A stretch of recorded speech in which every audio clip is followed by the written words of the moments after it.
Y a todas y muchísimas gracias por estar hoy aquí. Seré breve en esta intervención que me toca hacer en esta mañana y tarea que no es otra que darle las gracias y darle la bienvenida a las personas que me acompañan hoy en esta presentación literaria. Y como no, darle las gracias también a los medios de comunicación por asistir a esta convocatoria de prensa que hoy les hacemos. Desde el Gobierno de Andalucía y a pesar de la crisis económica, trabajamos cada día en la conservación, promoción y difusión de la cultura de nuestra tierra y en su consolidación como una industria capaz de generar riqueza y empleo. Y como no podía ser de otra manera, desde la oficina de la Junta de Andalucía en Madrid, queremos contribuir al conocimiento y a la dinamización de la industria cultural de Andalucía en la capital de España. Razón por la cual nos complace abrir nuevamente las puertas de la delegación de la Junta de Andalucía en Madrid al Centro de Estudios Andaluces, entidad de carácter científico y cultural sin ánimo de lucro que dirige Mercedes de Pablo, quien hoy nos acompaña, y a Ana Gavín, directora de la Fundación José María Lara. Y como no, agradecer también la presencia a la autora del libro que hoy les presentamos, Eva Díaz Pérez. Y digo nuevamente porque esta es la tercera vez que la colaboración, la maravillosa colaboración entre el Centro de Estudios Andaluces y la Fundación José Manuel Lara da como resultado un trabajo esencial que hoy les presentamos. Obras anteriores como Por obra de un instante, recopilación de entrevistas a uno de los mayores poetas del siglo XX, andaluz y Premio Nobel de Literatura, Juan Ramón Jiménez, o Zenobia Campubrí, Diario de Juventud, escritos y traducciones, libro que recoge el Diario de Juventud de Zenobia, que tuvimos el placer de presentarles en esta oficina y sin duda fueron posibles, como les decía, por la colaboración del Centro de Estudios Andaluces y la Fundación José Manuel Lara. Y como no hay dos sin tres, hoy tenemos el placer de presentarles Travesías históricas, viajeros andaluces que contaron el mundo, de la escritora y periodista sevillana Eva Díaz Pérez, obra en la que la autora recupera intelectuales, científicos y creadores que perseveraron en conocer horizontes lejanos. Trabajo en el que la escritora contrapone la imagen que construyeron conocidos viajeros e ilustradores y que cimentaron la construcción de una imagen estereotipada y pintoresca de Andalucía a las de aquellos otros andaluces que a lo largo de diferentes épocas históricas viajaron y describieron el mundo en memorias, autobiografías, crónicas y relaciones. Sin duda será todo un descubrimiento. Y ya sin más, le voy a pasar la palabra a la directora del Centro de Estudios Andaluces, no sin antes, desde luego, agradecerle su presencia hoy aquí en esta rueda de prensa. Gracias, Mercedes. Muchísimas gracias, delegada, por ser la anfitriona, por convertir a Andalucía en este centro de Madrid, en Goya, ¿no?, que también es tan significativo para todos. Y gracias una vez más a Ana Gavín, a la Fundación Lara, por este maridaje que lleva ya tanto tiempo, este trío casi, ¿no? Llevamos 3 libros editados, como ha explicado Candela Mora, pero no solamente eso. Llevamos una enorme publicidad porque tanto la Fundación José Manuel Lara como la Fundación Centro de Estudios Andaluces tienen la misma intención, la divulgación de lo mejor de Andalucía, la divulgación de nuestra identidad y de nuestra cultura. Nosotros, y seré muy breve, en nuestra línea editorial, como centro de apoyo a la divulgación y a la investigación, tenemos alguna colección propia, tenemos también varias coediciones con editoriales que a ustedes les sonarán, como Galaxia Gutenberg, Renacimiento, Comares, también Ediciones del Viento, creo que es la última que hicimos con la historia del Marqués de Pickman, pero sin ninguna duda hay una enorme complicidad y por eso la permanencia y por eso la lealtad con la Fundación Lara. Tal como ha dicho la delegada, este sería el tercer libro, pero es un libro además especialmente singular. Primero porque la autora está viva, cosa que nos llena de regocijo, incluso a los que la leemos y la queremos, y luego además porque yo creo, y eso es algo que contará con más detalle tanto Nacho Garmendia, que es el editor, como la directora de la Fundación y la autora, y Eva, aparte de entrar en el libro, yo creo que este libro, en estas 38 líneas postales, insinuaciones de personajes luminosos que contaron el mundo, yo creo que hay una actitud absolutamente de escritora, periodista comprometida del siglo XXI. Empieza Eva Díaz Pérez en la introducción lamentando esa losa que el romanticismo dejó a Andalucía como tierra eminentemente fotográfica, hermosa, seductora, pero sin duda teniendo en el atraso, en la ignorancia e incluso en el arcaísmo una de sus mayores virtudes. Ella, en lugar de lamentarse, porque la autocomplacencia es algo que a las víctimas que no quieren salir de víctimas parece que les gusta, o parece que les complace, o parece que les ayuda, ella, en vez de quejarse, lo que hace es ofrecer 38 maneras de entender el mundo. 38 maneras de entender el mundo y 38 maneras de ser andaluz fuera de los tópicos y del estereotipo. Ese es el trabajo. Yo sé que ella lo ha hecho enamorada de cada uno de los personajes. Yo sé que en cada uno de los personajes Eva Díaz Pérez, que es una exitosa novelista, habrá encontrado una novela. Veremos alguna novela, Ana, seguro, de alguna de estas historias, pero sé que sobre todo, y de una manera consciente e inconsciente a la vez, ella lo que ha hecho es contar esa Andalucía distinta, esa Andalucía contra el tópico. La Andalucía aventurera, la Andalucía donde aparecen dos mujeres que efectivamente es artista, pero le da nombre a una tela en húngaro, que me parece soberbio. La Andalucía de un Fortuny que nace en Granada, pero lleva Andalucía en el corazón y lleva la estética andaluza. La Andalucía de Colombín. Yo sé que Colombín es posiblemente uno de los personajes que te has quedado con muchas más ganas, porque es un personaje importantísimo, pero no todo de cabeza de vaca es importantísimo, y por lo tanto agradecemos a la Fundación Lara y agradecemos a Eva que haya hecho este esfuerzo creativo, divulgativo, y fundamentalmente, si me lo permiten, para terminar, que se convierta en este objeto tan bello. Porque podemos leer de muchas maneras, pero hacer buenos libros solo es posible con la mano tocada por Dios, por algún Dios, el Dios de la erudición, quizá por Erasmo, ¿no?, de Nacho Garmendia. Muchísimas gracias. Pues me toca a mí, y aparte de los agradecimientos, que quiero darle las gracias a Candela Mora, que nos acoge siempre que tenemos un proyecto bonito, sobre todo con el Centro de Estudios Andaluces. Quería darle las gracias a Mercedes de Pablos, porque proyecto que sale, proyecto que lo ve para hacerlo conjuntamente. Y es muy importante tener partners ahora en casi todos los proyectos editoriales, expositivos o poéticos. Nos tenemos que ayudar, porque siempre lo más castigado, no digo solo en este país, en general, es la cultura, la educación, que os voy a contar, que vosotros sois del gremio. Pero sobre todo quería hacer una reivindicación del periodismo cultural, en la figura de Eva. Ella lo dice al principio, y vosotros sois todos compañeros de ella. Creo que es muy importante que no se pierdan. Desgraciadamente a ella le ha tocado todas estas ERES, despidos, cierres de delegaciones, pero aquí está el trabajo, de un trabajo que empezó siendo una serie en un periódico. Y es muy importante, no podemos perder esa transmisión que da un buen periodista cultural, un buen periodista. A lo mejor la información puede ser de sucesos, pero bien escrita, bien documentada. Y en este caso yo creo que es una labor que reivindico. No sé si es porque también vengo de ese mundo, pero Eva, lo veréis cuando los que lo hayáis leído o los que lo vais a leer ahora. Eva es uno de los mejores ejemplos que tenemos en este país de reivindicación de una manera de hacer periodismo. Y nada más, lo único que no quería dejar de decirlo. Dejo la palabra un momento a Nacho, como siempre es el editor, y me gusta que os dé las pinceladas del libro para poneros en situación, y después, bueno, tenéis a Eva para preguntarle, la conocéis todos de sobra, o sea que espero que sea fructífero la rueda de prensa. Nacho, te toca. Pues nada, gracias. Lo primero, naturalmente, a la hospitalidad de la Junta de Andalucía. Diré 4 cosas muy rápidas. Creo que las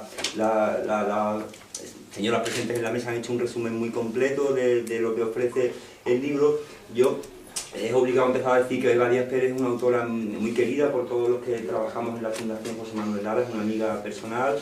La Fundación Lara publicó su primera novela, Memoria de cenizas, publicó también su segunda, Hijos del Mediodía, ha publicado la última, Adriático, que ganó el premio Málaga de novela hace no demasiado tiempo. En el propio grupo han aparecido sus otras 2 novelas, la que quedó finalista El Destino, El Club de la Memoria y El Sonámbulo de Verdún, y es una autora, como digo, muy cercana. Toda su trayectoria la ha hecho prácticamente junto a nosotros, y por eso muy querida. He citado sus novelas, sus trabajos de creación, y paralelamente a ellos, de los cuales en esa otra línea se podía escribir este libro, hablaba Ana del periodismo de investigación, esa línea más periodística, el que coeditamos con el Centro, la Andalucía del Exilio, que también recogía artículos publicados en la prensa, o el que dedicó a Salvador Tábora, El sentimiento trágico de Andalucía, o también uno sobre los retratos literarios de Sevilla, una ciudad que ha merecido muchos retratos y que en ese libro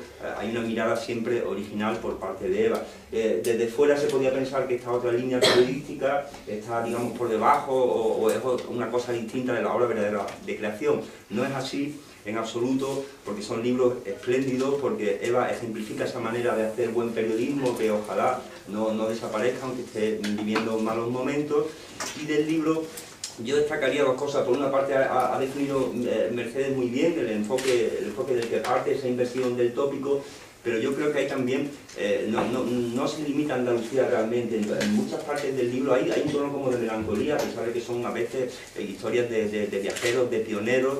Hay una especie de melancolía de fondo que se aprecia muy bien en el siglo XVIII, esa ilustrada que se interrumpió. Hay muchos de estos personajes de Avanzanilla, en el fondo fracasaron parcialmente, ¿no? Y creo que está muy asociado no solamente a Andalucía, sino al país, o sea que se puede hacer una lectura, digamos, más comprensiva. Y por otra, y refiriéndome a lo que decía al principio, pues su vinculación con las novelas a las que he citado, que he citado antes, o sea, están los ilustrados, están los heterodoxos, están los vanguardistas, están todo ese fondo, ese núcleo que constituye toda la obra de Eva. Y para acabar, diré cuatro cosas que están aquí que creo que también se pueden referir a su obra, y son, ya la he dicho hace un momento, la heterodoxia, desde su primera novela, Memoria de ceniza, que recreaba la historia del blog, la represión del blog erasmista. También se ha mencionado a Erasmo en Sevilla. Aquí de nuevo encontramos a los heterodoxos. Hay toda una voluntad de fondo de Eva de recrear esa historia un poco solapada.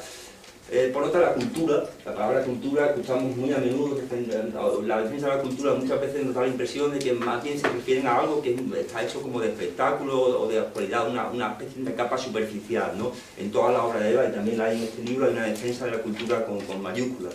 En tercer lugar, la mirada literaria, cuando hace periodismo, cuando hace novelas, es literatura sin adjetivos, ¿no? Ahí no cabe adjetivarla, es una visión del mundo y una forma de hacer tanto novelas como periodismo literaria.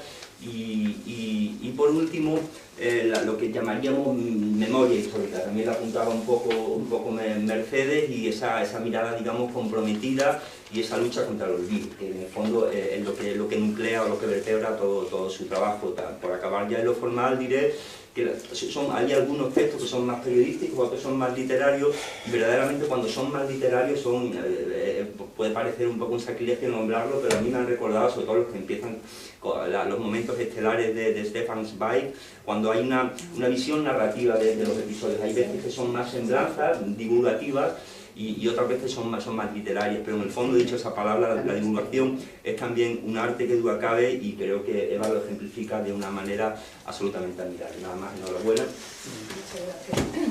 Bueno, muchas gracias a todos por estar aquí. Gracias, porque además el Sonámbulo de Verdún lo presenté aquí, o sea que vuelvo a mi casa. ¿Verdad?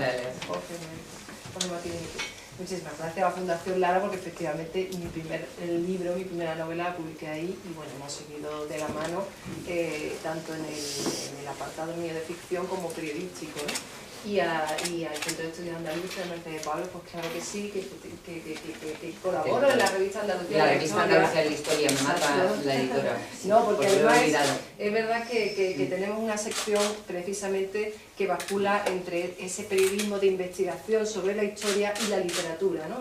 Como forma de contar el pasado, ¿no?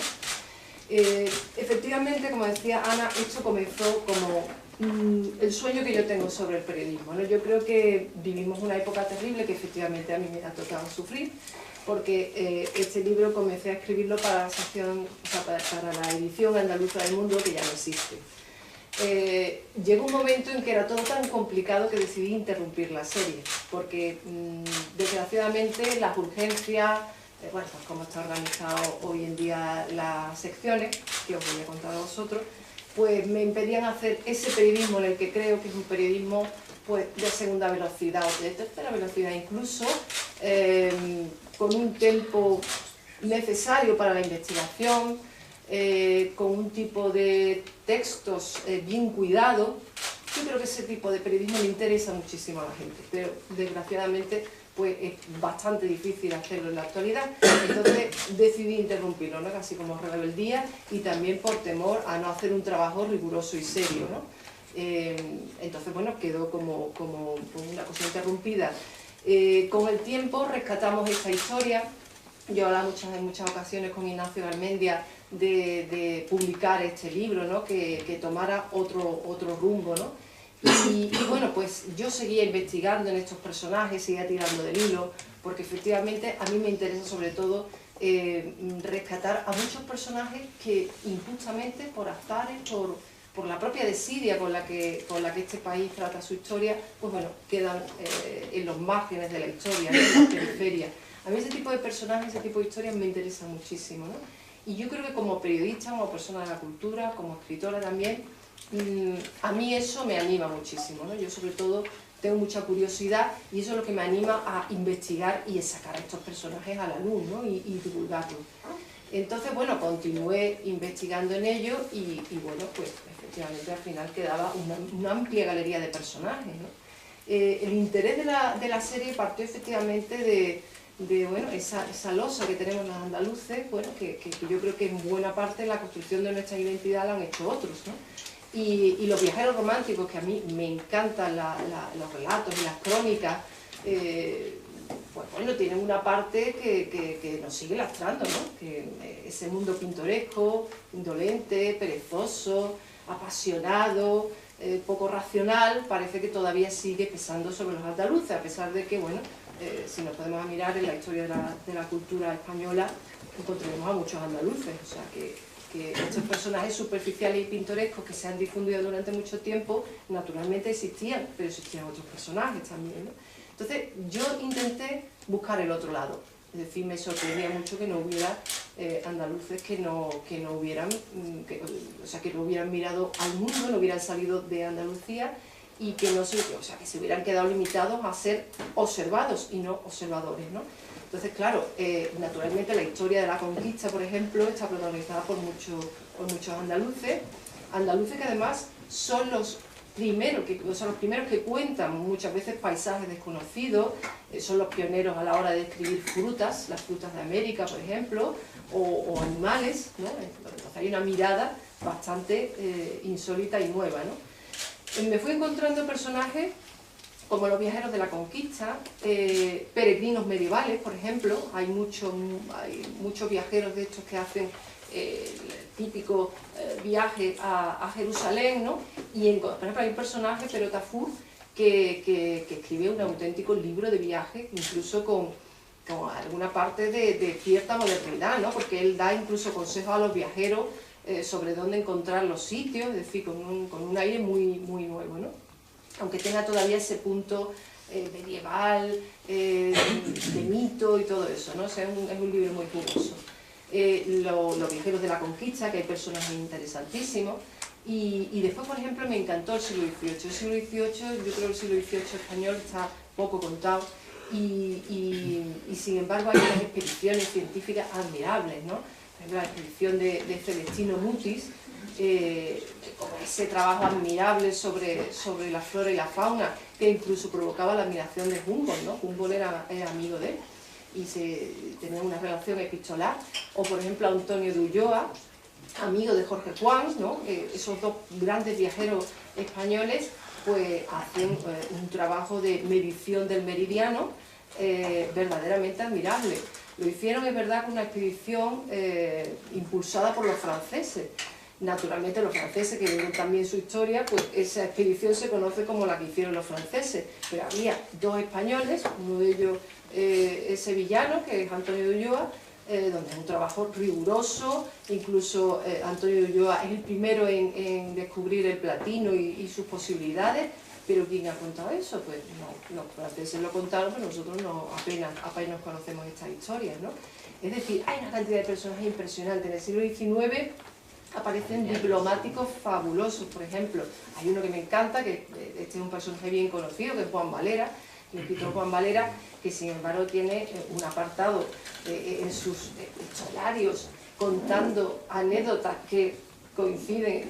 O sea, él se ríe de cómo cuando llega a los salones europeos y lo presentan como un andaluz o un cordobés de pliego, pues piensan que es raro que no vaya vestido de majo o de torero, ¿no? O incluso cuando le traen té, le explican qué es esa bebida, como si no supiera de qué se trata. O, por ejemplo, se sirve caviar y le explican qué es el caviar. Él responde maravillosamente diciendo que eso aparece en el Quijote, Cervantes lo cita en el Quijote, y de hecho, por ejemplo, en la Sevilla del siglo XVI se comercializaba el caviar, ¿no?, de Esturión. Entonces, pues son una cantidad de personajes, los periodistas, por ejemplo, cronistas impresionantes como Colombín, Carmen de Burgos, Cristóbal de Castro, ¿no?, que es un periodista que es corresponsal en la guerra ruso-japonesa. Es decir, la variedad de personajes es impresionante. Me di cuenta que había esos viajeros, diplomáticos, peregrinos, científicos, clérigos, por ejemplo, y por supuesto mis queridos heterodoxos, empezando con Blanco White, que por ejemplo de Blanco White me interesó, naturalmente son más conocidas las cartas de España, pero a mí me interesó las cartas de Inglaterra, es decir, el libro que él escribe sobre las costumbres inglesas, que me parece que es darle la vuelta, ¿no?, al Blanco White más conocido, ¿no? O, por ejemplo, un personaje curiosísimo que es Miguel de Barrios. Miguel de Barrios era un sefardita, pero que fue incluso capitán de los tercios de Flandes y que tuvo que irse a Ámsterdam, este personaje, y que esto es un cuadro de Rembrandt, La novia judía, y se supone que este es Miguel de Barrios. Él crea en Ámsterdam una auténtica tertulia de eruditos, por ejemplo, e incluso también hay otro cordobés, porque claro, tiraba del hilo y me empezaba a encontrarme con maravillosos andaluces y españoles. Josep Penso de la Vega, y Josep Penso de la Vega también era sefardita, también de Córdoba, y fue precisamente la persona que hace el primer tratado sobre la bolsa. Lo que pasa es que le da la vuelta y hace una sátira sobre la bolsa, un libro muy apropiado para leer en estos tiempos en los que parece que todo depende de ese mundo de la bolsa, porque ya había un andaluz que hacía sátira sobre la bolsa, ¿no? Y que precisamente hay un premio que se da a investigaciones financieras, que se llama Josep Penso de la Vega. O sea, tú te vas a tirar del hilo y realmente encuentras a unos personajes admirables, ¿no? Y que yo creo que coincide cierta mirada de curiosidad. Y una cosa que me he dado cuenta que es diferente, por ejemplo, con respecto a las descripciones que hacen los viajeros del norte que van al sur, ¿no? La mirada de los viajeros del sur es una mirada curiosa, y que no suele tener la soberbia o la prepotencia que muchas veces tienen los viajeros románticos, que ellos vienen del mundo supuestamente civilizado y bajan a esos lugares donde ocurren cosas fascinantes y apasionantes y, como decía, pintorescas, ¿no? Una mirada de curiosidad, una mirada muy limpia, muy limpia. Eso sí que coincide casi todos los personajes, ¿no?, por definir alguna cosa que los une a todos.